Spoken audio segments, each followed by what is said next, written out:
80% marks आने से आप परेशान हैं तो आप अपना लक्ष्य 85% रखिए। तक रहे हैं उनको भी एक राह दिखाना और आप अपने रूप में किसी को भी भेजकर उनको राह दिखा के उनका कल्याण करना।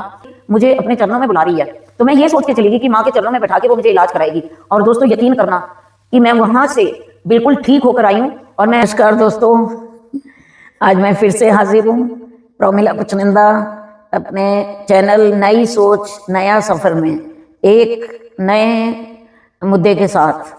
आज का मेरा थीम है दूसरों से तुलना कभी ना करें, अपने व्यक्तित्व की अहमियत को समझें और अपने आप पर विश्वास रखें। मैंने ज्यादातर देखा है कि बच्चे और बड़े लोग भी हमेशा दूसरों को देखकर परेशान होते रहते हैं, तुलना करते रहते हैं। उस तुलना करने से हमें नुकसान भी हो सकता है, फायदा तो खैर है ही नहीं किसी भी बात का। पहला नुकसान ये है कि हम उसमें अपना आत्मविश्वास खो देते हैं, क्योंकि हम अपने मेच्योरिटी लेवल पे आते नहीं हैं तो हमें आत्मविश्वास नहीं रहता कि वो हमसे ऊपर जा रहा है, ओ ये कैसे हो रहा है। और प्राय मैंने बच्चों में देखा है कि अगर वो इस आत्मविश्वास को खो देते हैं तो जितना कर पाते हैं वो भी नहीं करते और उससे नीचे नीचे नीचे चले जाते हैं। तो दूसरा, अगर कुछ बच्चे ऐसे होते हैं, अगर उनको तुलना करने में अपने आप को लगे कि मैं तो बहुत अच्छा हूं, तो कुछ बच्चों में बहुत अहंकार भी आ जाता है, जो कि आना ठीक नहीं है। तुलना करने में तो ना तो अहंकार आना ठीक है और ना ही अपने आत्मविश्वास को डिगाना ठीक है, नीचे गिराना ठीक है। तो आप अपने जीवन में तुलना करना बिल्कुल बंद कर दीजिए। सबसे पहली बात आप सोचिए कि जो परमेश्वर का दिया हुआ है सबको, और जो उसने दिया उसके साथ हमारे कर्म जुड़ जाते हैं। जब हम अच्छे कर्म करते हैं तो हमें अच्छे फल मिलते हैं, और जब हम कर्म ही नहीं करेंगे, कर्महीन होके बैठ जाएंगे, तो हमें क्या मिलेगा? हम तुलना ही करते रह जाएंगे बस। तो उस चीज को आप बिल्कुल मन से निकाल दीजिए। दूसरों से जेलसी करना छोड़ दीजिए। कोई ऊंचा जा रहा है, आपको जेलसी करने की जरूरत नहीं है कि वो ऊपर जा रहा है मैं नीचे जा रही हूँ।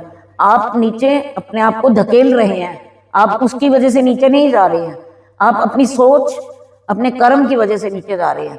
तो उस चीज को बिल्कुल आप अपनी लाइफ में जेलसी खत्म कर दीजिए और अच्छी सोच के साथ मेहनत करके आप आगे बढ़ते रहिए।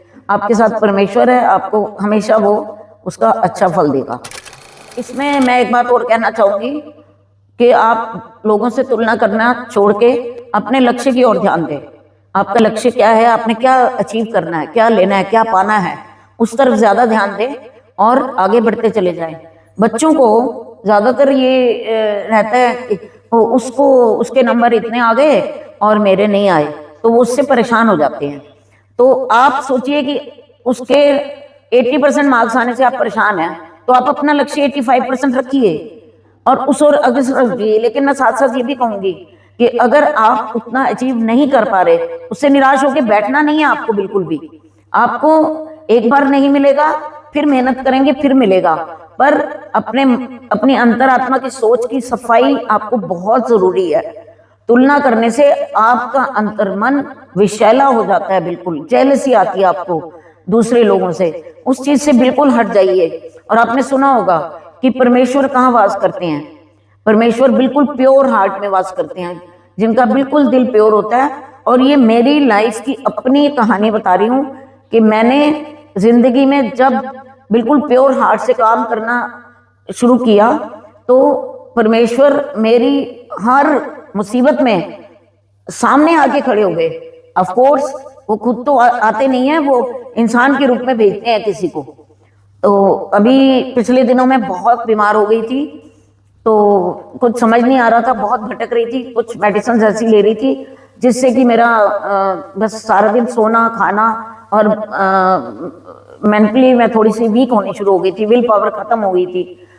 तो हमें किसी ने बताया कि आप जम्मू में ऐसे डॉक्टर हैं, उनके पास चले जाइए। और सच बता रही हूँ, मैं जा नहीं रही थी कि मैं कह रही थी कि दिल्ली में क्या डॉक्टर्स नहीं है क्या कि मैं जम्मू चली जाऊँ। फिर मेरे को मेरे बेटे और मेरे हस्बैंड, मेरी डॉटर इन लॉ ने बोला कि आप एक बार जाओ विश्वास करके। मेरे दिमाग में अपने आप ही आया कि शायद माता रानी मुझे अपने चरणों में बुला रही है। तो मैं ये सोच के चली गई कि माँ के चरणों में बैठा के वो मुझे इलाज कराएगी। और दोस्तों यकीन करना कि मैं वहाँ से बिल्कुल ठीक होकर आई हूँ। और मैं अभी उन डॉक्टर साहब का नाम नहीं ले रही हूँ, उनकी इजाज़त के बिना। मैं एक दिन ज़रूर बताऊंगी। और मैं आज उनको भी बहुत शुक्रिया कर सकती हूँ। शुक्रिया शब्द भी बहुत कम है उस बात के लिए, मैं कर ही नहीं सकती। मैं उनके लिए बहुत बहुत एहसानमंद हूँ। तो मैं ये बताना चाह रही हूँ कि मालिक जो है ना, वो आपका साथ देते हैं किसी ना किसी इंसान को अपने रूप में भेजकर। और ऐसे ही बच्चों के साथ भी मैंने देखा बहुत बार, जब कोई बच्चा आता था परेशानी लेके, तो उसको जब हम समझाते थे, उस प्योरिटी के लेवल पर उतारते थे, तो वो 2 दिन 3 दिन 4 दिन के बाद आता था कि मैम आपने बिल्कुल सच कहा था, मुझे पता ही नहीं चला, अचानक से कोई आए और मेरी मदद हो गई। सो मैं आपको ये जरूर कहूंगी, दूसरों से तुलना करना बंद करें। परमेश्वर इस बात को बिल्कुल भी लाइक नहीं करते, बिल्कुल उनको पसंद नहीं है। वो चाहते हैं आप अपने कर्म अच्छे करे जाएं, अपना मन साफ रखें, किसी को धोखा ना दे, किसी के साथ दगा ना करें, ईमानदारी मेहनत से चलते चले जाएं आगे, तो मेरे सब बच्चे सफल होंगे। और आज इसी उम्मीद के साथ मैं खुद परमेश्वर से दुआ करती हूँ, मेरे इन सभी बच्चों को, या जो लोग भटक रहे हैं उनको भी एक राह दिखाना, और आप अपने रूप में किसी को भी भेजकर उनको राह दिखा के उनका कल्याण करना। सो बच्चों, मैं इसी नोट पे बंद करती हूँ ये अपना वीडियो, और अगले वीडियो में एक नए मुद्दे के साथ मिलूंगी। और मुझे आपके क्वेश्चंस के फिर से